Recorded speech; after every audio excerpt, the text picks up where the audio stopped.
আসসালামু আলাইকুম ওরহমতুল্লাহি অবরকাতুহ। সম্মানিত ভাই এবং বোনেরা, বাজারে প্রবেশকালে এমন একটি গুরুত্বপূর্ণ দোয়া আছে, যেই দোয়া সম্পর্কে আল্লাহ রাসূল সাল্লাল্লাহু আলাইহি সাল্লাম বলেছেন, যে ব্যক্তি বাজারে প্রবেশ করে এই দোয়া পাঠ করবে, আল্লাহ রাব্বুল আলামিন তাকে 10 লক্ষ নেকি দান করবেন এবং তার থেকে 10 লক্ষ খারাপই দূর করে দিবেন এবং তাকে জান্নাতের মধ্যে ঘর তৈরি করে দিবেন। সুবহানাল্লাহ।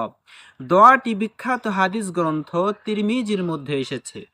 দোয়াটি হলো, লা ইলাহা ইল্লাল্লাহ ওয়াহদাহু লা শারীকা লাহ, লাহুল মুলকু ওয়া লাহুল হামদ, ইউহয়ী ওয়া ইউমীত ওয়া হুয়া হাইয়্যুল লা ইয়ামুতু বিয়াদিহিল খায়র ওয়া হুয়া আলা কুল্লি শাইইন কাদির।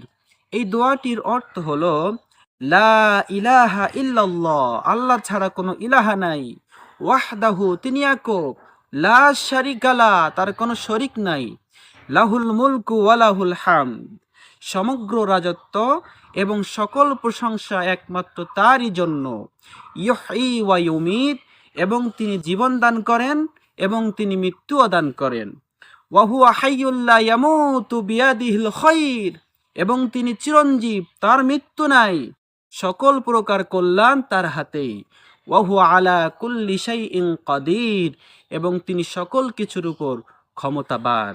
আল্লাহ রাব্বুল আলামিন এই দোয়াটি মুখস্থ করে আমাদের সকলকে বাজারে প্রবেশকালে পাঠ করার তৌফিক দান করুন এবং ইহকালীন এবং পরকালীন কল্যাণ হাসিল করার তৌফিক আল্লাহ রাব্বুল আলামিন আমাদের সকলকে দান করুন।